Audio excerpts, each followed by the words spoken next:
Sejam bem-vindos, bem-vindas, queridos e queridos, amados alunos do curso Mater Dei de Teologia Bíblico-Doutrinal. Estamos já no 9º módulo e hoje nós vamos começar a terceira aula. Essa terceira aula é a continuação do Corpus Paulino, já do Novo Testamento, das Sagradas Escrituras. E nós iremos falar agora sobre a carta aos Hebreus, que é mais uma obra bíblica do Novo Testamento, neotestamentária, que nós estamos estudando já neste último módulo 9 sobre as Sagradas Escrituras. Então façamos a nossa oração pedindo a Deus que nos ajude, nos ilumine, nos dê o dom do entendimento, dom da humildade e que nos capacite a vivermos a sua palavra e a evangelizar aquelas pessoas que ainda não conhecem o Senhor. Em nome do Pai, do Filho e do Espírito Santo. Amém. Senhor Deus, fazei que nós, vossos filhos, que buscamos conhecer mais os vossos ensinamentos, cresçamos na nossa fé e no vosso conhecimento, para que possamos adorar-vos e amar-vos como vós mereceis. Por nosso Senhor Jesus Cristo, vosso Filho, na unidade do Espírito Santo. Amém. Em nome do Pai, do Filho e do Espírito Santo. Amém. Muito bem. Então, retomando o nosso estudo do Novo Testamento, das cartas paulinas, hoje nós vamos estudar a Carta aos Hebreus. É um livro muito interessante, muito bonito, uma carta muito especial, E seguindo a nossa metodologia, primeira coisa, as características desta carta. O que caracteriza? O que é peculiar? Bem, entre as 14 cartas do epistolário paulino, a que se costuma intitular aos Hebreus, é a mais singular de todas.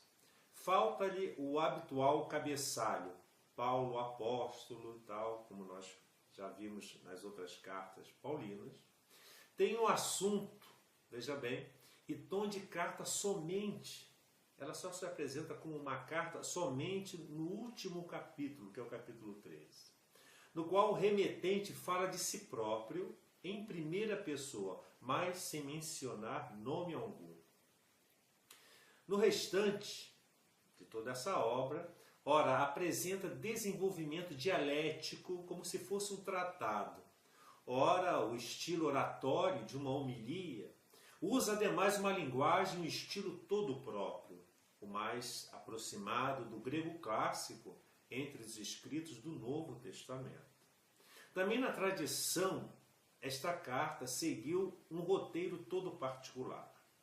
Como nenhuma outra, possui a mais antiga atestação, que vem do século I e se encontra na carta de São Clemente Romano aos Coríntios. São Clemente se refere a essa carta já no século I. Não, porém, mediante citações expressas ou menção do nome do autor, mas por identidade de pensamento, citações expressas ou, como diria, através de frases extraídas, sem modificação alguma, às vezes misturadas com outras citações da Bíblia e sem qualquer distinção. Essa carta é admitida pelos mais antigos escritores da escola alexandrina entre os escritos inspirados no Novo Testamento. Mas no que concerne ao autor desta carta, manifestam-se dúvidas flutuantes. Julga-se que tenha sido concebida por São Paulo. Muitos acreditavam ter sido São Paulo que tivesse escrito a autoria desta carta, mas redigida por outro. Ele tivesse concebido a carta, mas outro teria escrito essa carta.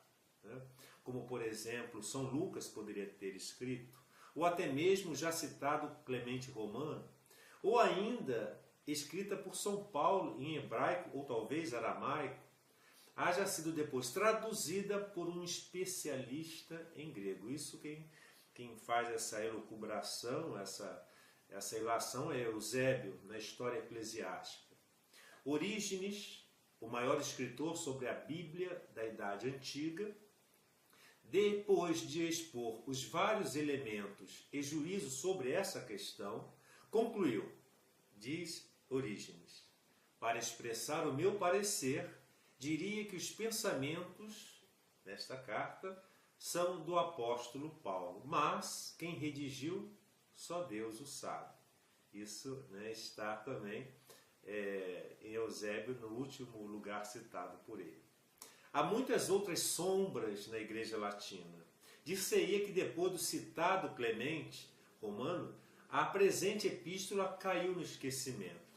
O cânon de Muratori, por exemplo, e Vitorino de Petal, mais ou menos por volta do ano 304 depois de Cristo, fazem o elenco das epístolas de Paulo, silenciando sobre essa carta aos Hebreus, e observam que são apenas 7 as que o apóstolo dirige às igrejas inteiras, não a pessoas particulares. E assim, implicitamente, excluem-se dos livros sagrados Santo Irineu, bispo de Leão, e São Cipriano, que é bispo de Cartago. Jamais a citam em seus escritos. Já Tertuliano, no século III, e Gregório de Elvira, no final do século IV, conhecem-na e citam-na com o nome de São Barnabé. Finalmente, São Jerônimo, ainda no século V depois de Cristo, escreve que o costume dos latinos não admite a Epístola aos Hebreus entre as cartas canônicas. Todavia, entre os gregos chegou-se logo à unanimidade em considerar a Epístola aos Hebreus como um escrito canônico, sim, de São Paulo, e por influência dos padres gregos também os latinos, na segunda metade do século IV e na primeira metade do século V, convieram, né, entraram num acordo, bem como os sírios e outros orientais, na mesma opinião. As vicissitudes transcorridas, bem como, porém, a natureza e o assunto, apresentam ainda aos modernos várias questões, das quais falaremos depois, de modo tendo tomado conhecimento geral desta epístola, na seguinte exposição esquemática de sua finalidade, argumento e divisão, que nós faremos de uma maneira muito sumária aqui nesse nosso estudo de hoje, nessa aula. Este livro possui 13 capítulos e 303 versículos. E qual seria a datação, onde nós podemos localizar na cronologia bíblica este livro? Bem, Clemente, um dos pais da antiga igreja primitiva, citou o livro dos Hebreus em 95 depois de Cristo. No entanto, provas internas tais como o fato de que Timóteo estava vivo no momento em que a carta foi escrita e a ausência de qualquer evidência mostrando o fim do sistema sacrificial do Antigo Testamento, o qual ocorrera com a destruição em 70 de Jerusalém, né, porque a data em que Jerusalém foi destruída, indicam que provavelmente este livro foi escrito por volta do ano 65 depois de Cristo. Aí nós retomamos a questão da autoria, né? Muitos cristãos, enfim, atribuem a autoria da epístola ao apóstolo Paulo, mas percebe-se que o modo como ela foi elaborada difere das outras demais cartas paulinas. Ao contrário de todas as precedentes, a Epístola aos Hebreus teve a sua autenticidade posta em dúvida desde já a antiguidade. Raramente se encontra sua, digamos assim, canonicidade, mas a Igreja do Ocidente, até o fim do século IV, recusou-se a atribuí-la a Paulo. E, se a do Oriente aceitou o seu atributo, não foi sem fazer certas reservas no tocante da sua forma literária, como nós vimos em Clemente e Orígenes ainda há pouco. É que, com efeito, o estilo dessa carta é de uma pureza elegante que não pertence à lavra de São Paulo. A maneira de citar e utilizar o Antigo Testamento não é definitivamente o estilo de Paulo. Faltam aí o endereço e o preâmbulo com a qual ele costuma sempre iniciar as suas cartas. Pode-se, todavia, reconhecer ressonâncias do pensamento paulino, onde se desenvolveu o tema da fé. A lei antiga foi dada por intermédio dos anjos, A falha da geração israelita que saiu do Egito e morreu na travessia do deserto constitui uma advertência para os crentes, para todos os fiéis. Os destinatários são como crianças que têm necessidade do leite maternal. Abraão é o exemplo de fé. A aliança no Sinai se opõe à Nova Jerusalém. Essas considerações, portanto, queridos alunos, queridas alunas, são considerações que levaram os críticos, os exegetas, e tanto católicos quanto protestantes, a admitir que foi um redator que se inscreve na ambivalência paulina, mas não há acordo quanto ao identificar o autor anônimo. Outros candidatos à autoria, segundo alguns exegetas, poderiam ser Timóteo, ou Apolo, ou Lucas, ou Barnabé, ou Clemente de Roma, ou Silas, ou Filipe e Priscila, ou mesmo um outro apóstolo. Parece mais simples tentar traçar o seu retrato. Trata-se de um judeu de cultura helenística, familiar na arte da oratória, atento a uma interpretação pontual das passagens veterotestamentárias que utiliza frequentemente segundo a versão dos 70, a Septuaginta, para apoiar seus argumentos. Há quem acredite que não tenha sido escrita por Timóteo, visto que, segundo o versículo 23 do capítulo 13 desta carta, lemos o seguinte, abre aspas, sabem que o nosso irmão Timóteo já está em liberdade. Se ele vier a tempo, hei de levá-lo comigo quando vos for visitar. Fecha aspas. Logo, a menos que o autor se refira a si mesmo na terceira pessoa do singular, constatamos que foi outro, que não Timóteo, a escrever esta carta. Podemos também perceber que esta carta terá sido escrita por alguém muito ligado à cultura e tradição judaicas, o que não era o caso de Timóteo. No terceiro século, Orígenes escreveu: só Deus sabe ao certo quem escreveu esta epístola. Agora, independente de quem tenha sido o autor desta obra, desta carta, nós perguntamos sempre, qual a finalidade desta carta? Bem, a Epístola aos Hebreus é definida pelo seu próprio autor como um discurso de exortação. Isso está no capítulo 13, versículo 22, já no final da carta. Exortar os seus destinatários a perseverarem firmemente na fé cristã, a não se deixarem vencer pela tentação de regressarem à fé do judaísmo incrédulo do qual haviam saído. Confortá-los nas dificuldades que deviam enfrentar, nas vexações que suportavam da parte dos seus antigos correligionários. Encorajá-los na luta pela aquisição dos bens que Jesus Cristo prometeu aos fiéis. Então é a finalidade que se propõe o remetente e que estabelece o argumento do seu estilo.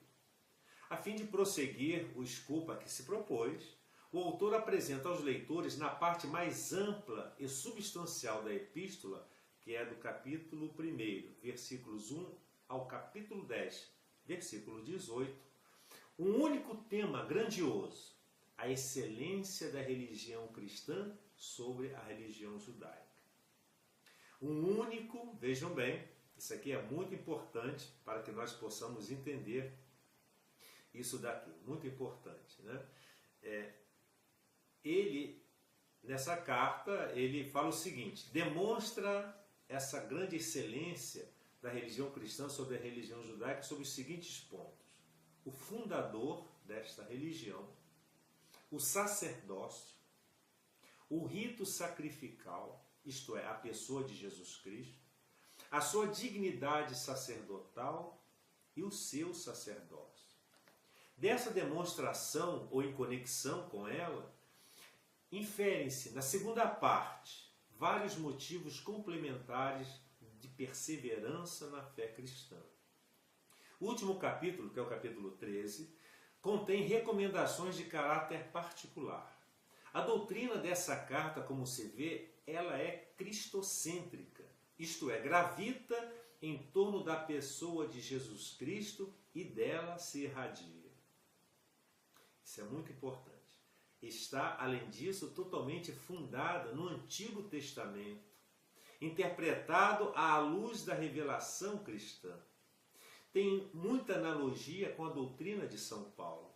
O leitor atento notará aí a ocorrência frequente de ideias, muitas vezes mesmo de expressões, já encontradas nas epístolas precedentes do apóstolo Paulo. Mas não lhe passarão desapercebidas ou despercebidas também diferenças de relevo ou quanto ao modo de apresentar as mesmas ideias. E como nós poderíamos então resumir esta obra? Bem, o escrito conhecido como Carta aos Hebreus, de uma carta só tem as saudações finais. Na realidade, é uma verdadeira homilia, concluída como tal, no capítulo 13, versículos 20 e 21. Ela se dirige aos judeus convertidos, familiarizados com o culto e o sacerdócio de Israel do Antigo Testamento, aos quais a carta incessantemente se refere. A mensagem central, segundo diz o próprio autor, é que agora temos um sacerdócio e um sacrifício melhores, Jesus Cristo, o qual se oferece a si mesmo, instaurando assim a nova aliança, que substitui e supera definitivamente a primeira aliança que Deus fez com o povo de Israel. E aí nós podemos perceber qual o conteúdo dessa carta. Bem, a carta aos Hebreus é um texto muito peculiar dentro da literatura do Novo Testamento.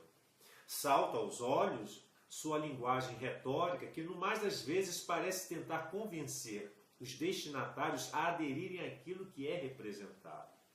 O texto todo tem um amarramento preciso, com uma clareza lógica ímpar, visto um tema suceder ao outro sem estar desconexo com o que for anteriormente dito. Muitas vezes, algumas ideias são repetidas, dando a impressão de que naquele ponto o autor do texto quer, de fato, reforçar determinado aspecto da doutrina ali contida. Vale ressaltar ainda, no plano lógico do texto, o vasto uso de textos do Primeiro Testamento, do Antigo Testamento, como uma forma de apelo à autoridade do texto sagrado, para corroborar aquilo que é apresentado. Uma leitura pós-pascal dos textos veterotestamentários, em outras palavras. Do ponto de vista teológico, é interessante como são usados os textos do Antigo Testamento com exatidão, alicerçando assim as ideias do ensinamento sobre Cristo, o que leva a pensar que os destinatários desta carta teriam conhecimento amplo das Sagradas Escrituras. A impressão mais profunda do texto se deu a partir das passagens que aludem ao sacerdócio exclusivo de Cristo e o seu sacrifício, que supera os da primeira aliança, abrangendo 4 capítulos. O autor consegue levar ao convencimento de que o sangue de Cristo, oferecido em expiação, é superior infinitamente aos dos animais, e que ele é aquele que precede a todos os seres humanos no santuário celeste. Vocês, na apostila, terão ali um esquema próprio que nós fizemos para que vocês possam entender esse conteúdo. Para concluir o estudo desta carta, nós vamos agora ver qual é a mensagem teológica. Bem, essa mensagem teológica é sempre como se fosse um resumo de tudo aquilo que nós falamos e apreende, de fato, o âmago, a essência da obra, da carta.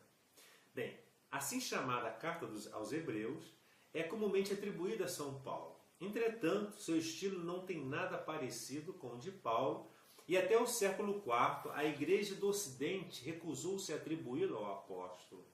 Seu autor é desconhecido, da segunda geração cristã, e escreveu por volta do ano 80, mais ou menos. Nada indica também que o texto seja uma carta, faltam endereço e saudação, e o estilo é impessoal, sem nenhuma referência a destinatários. O gênero literário é mais de um sermão ou uma homilia. Só no final aparecem elementos típicos de um bilhete, talvez enviados justamente com um discurso recomendando a sua leitura. Os destinatários são um grupo de leitores que se acham em grande perigo de rejeitar a fé em Jesus como revelador e portador da salvação. Eles sentem dificuldade em aceitar tanto a forma humilhante e dolorosa da aparição terrestre de Jesus, como os próprios sofrimentos que estão tendo que suportar por serem cristãos. E ainda a desilusão de não verem realizada a salvação final. Por outro lado, parece que a religião do Antigo Testamento exerce forte influência nesse grupo. Pode-se supor que sejam judeus convertidos da comunidade cristã de Roma. O escrito é de uma grande importância no quadro geral do Novo Testamento, pelo fato de apresentar, vejam bem, Jesus como aquele que supera a instituição cultual do Antigo Testamento. Paulo havia mostrado a caducidade da lei, anunciando que não é a piedade legalista que salva. Agora o autor de Hebreus mostra que a piedade cultual ligada ao templo e aos sacrifícios não assegura o perdão e a comunhão com Deus. O único Salvador a obter de uma vez por todas o perdão é o sacrifício de Jesus, que derramou o seu sangue e entregou a sua vida por nós. Ora, Jesus não realiza nada parecido com uma oferenda religiosa nos moldes, nos cultuais judaicos. Em lugar de uma ação sagrada realizada no recinto do templo e com rituais precisos, ele morreu fora do templo e da cidade santa como criminoso eliminado da sociedade. Jesus é, portanto, o único mediador entre Deus e os homens. E doravante é ele o único santuário e sacerdote. E o sacrifício por ele realizado é, daqui para frente, o único agradável a Deus. E as consequências disso são radicais. Primeiro, exceto Jesus, nada mais é absoluto. Nenhuma instituição ou estrutura, tanto civil como religiosa, tem caráter absoluto e intocável. Sendo o único mediador, Jesus abre completamente a comunicação entre Deus e os homens e entre os homens entre si. Segundo, o povo está livre para participar inteiramente da realidade de Jesus e, portanto, tem acesso à intimidade com o próprio Deus. Terceiro, frente à pessoa de Jesus, todas e quaisquer instituições, estruturas religiosas ou civis têm caráter relativo e provisório, sendo passíveis de revisão crítica, reformulação e renovação. E por último, quarto, o verdadeiro culto a Deus se realiza através da própria vida. O modo de servir a Deus não são ritos religiosos, mas obediência à sua vontade, que se manifestou radicalmente na doação vivida por Jesus até a sua morte. O único valor do culto consiste em expressar concreta ou simbolicamente o culto que os homens prestam a Deus através da sua própria vida. Essa é a grande mensagem desta magnífica carta aos Hebreus, que merece uma leitura atenta, uma reflexão, e que nos coloca diante da magnitude definitiva e irretocável do sacrifício de Jesus, que nós, católicos, e todos os homens em geral, temos que crer e viver para a nossa salvação. Que o Senhor nos abençoe, guarde-nos de todo o mal, nos conduza à vida eterna.